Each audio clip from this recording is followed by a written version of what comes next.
2008 मधील नोएडा येथील न उलगडणारं दुहेरी हत्या प्रकरण. पण गुन्हेगार कोण हे जाणून घेण्यासाठी व्हिडिओ पूर्ण बघा व व्हिडिओ आवडल्यास एक लाईक आणि चॅनलवर नवीन असाल तर सबस्क्राईब जरूर करा. 15-16 मे 2008 रोजी नोएडामधील सेक्टर 25 जलवायू विहारमध्ये एका अपार्टमेंटमध्ये 13 वर्षीय आरुषी तलवारीचा खून झाल्याची खळबळजनक घटना घडली. आरुषीचे आई वडील दाताचे डॉक्टर होते व स्वतःचे हॉस्पिटल व अन्य प्रायव्हेट हॉस्पिटलमध्ये जॉब करत असे. 15 मे 2008ला आरुषीची आई डॉक्टर नुपूर रात्री 11 ते 12च्या सुमारास पती राजेशच्या सांगण्यावरून इंटरनेट राउटर चालू करण्यासाठी आरुषीच्या रूममध्ये गेली.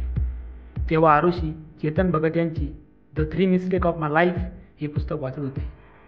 नुपूर तलवारने नेट राउटर चालू करून स्वतःच्या रूमकडे टोळा नेला. आरुषीचा मित्र अनमोल याने आरुषीच्या मोबाईलवर व घरच्या लँडलाईनवर कॉल केली, पण कॉल रिसीव्ह झाली नाही. मग त्याने आरुषीला एक SMS पाठवला, पण तो SMS आरुषीच्या फोनवर आला नाही.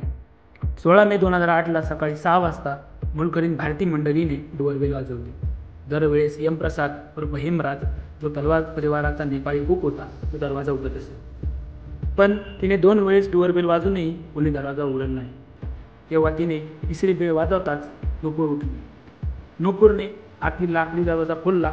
मधल्या ग्रिलवाला दरवाजा बंद होता, पण तिथून नुपूर आत भारतीला बोलली, हेमराज कुठं आहे? दरवाजा बाहेरून बंद आहे.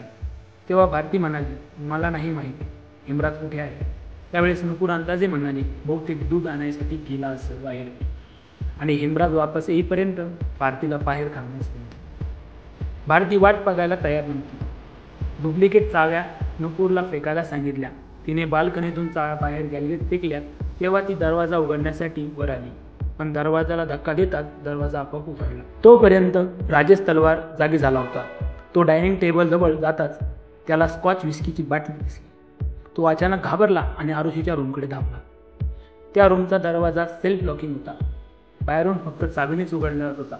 त्याची चावी नुपूरच्या रूममध्ये होती, पण दरवाजा जवळ जाताच दरवाजा उघडा दिसला. जेव्हा ते रूममध्ये गेले तेव्हा त्यांना आरुषीचा मृतदेह बेडवर दिसला. तेव्हा राजेश जोरजोरात रडू लागला आणि नुपूरला मृत दिसताच तिच्यावर आघात झाला आणि ती एकदम सुन्न पडली. भारतीने हे सर्व पाहताच अपार्टमेंटमधील सर्व लोके गोळा केली. तेव्हा तलवारांच्या जवळच्या मित्राने पोलिसांना खबर देऊन हत्येची माहिती दिली. हे सर्व घडत असताना विषय निघाला, हेमराज कुठे आहे. मग सर्वांनी त्याचा शोध घेण्यास सुरुवात केली. त्याच्या मित्रांना कॉल केले. तेवढ्यात पोलीस तिथे पोहोचले. पोलिसांनी आरुषीला मृतदेहाचा पंचनामा करून राजेश व नुपूर तसेच मोलकरीण भारतीची साक्षी घेऊन मृतदेह शवविच्छेदनासाठी पाठवला. तोपर्यंत मेहराजचा पत्ता लागला नाही. तेव्हा राजेशने मेहराजच खुनी असल्याचा व वेळ वाया न घालवता त्याला पकडून आणण्याची पोलिसांना विनंती केली व मेहराजच्या नेपाळमधील घराचा पत्ता देऊन मदतीसाठी 25,000 रुपये देऊन गेले. दुसऱ्या दिवशी 17 मे 2008 रोजी पोलिसांना विचारून आरुषीच्या बेडवरची गादी टेरेसवर नेली, पण टेरेसचा दरवाजा लॉक होता आणि चावी होती हेमराजकडे, पण चावी त्याच्या रूममध्येही नाही सापडली. सरते शेवटी पोलिसांनी कुलूप तोडली व टेरेसवर पोहोचले. तेव्हा गळा चिरलेला, अर्धवट कुजलेला, AC च्या कव्हरने झाकलेला एक मृतदेह आढळला. तो मृतदेह शवविच्छेदनासाठी घाटी रुग्णालयात पाठवला. तेव्हा तो मृतदेह हेमराजचाच असल्याची खात्री झाली आणि PM रिपोर्टनुसार आरुषी आणि हेमराज यांचा खून 16 मे 2008ला पहाटे 1च्या सुमारास झाला असल्याची खात्री झाली. हेमराजचाही खून झाल्याने आता चर्चा रंगली, ती म्हणजे खून नेमकी केला कोण. पोलिसांनी आरुषीचे आई वडील व पूर्वीचे नोकर यांना संशयित मानून ताब्यात घेतले, पण यातून नोकरांनी सत्यता नाकारल्यावर संशय आला राजेश तलवारवर.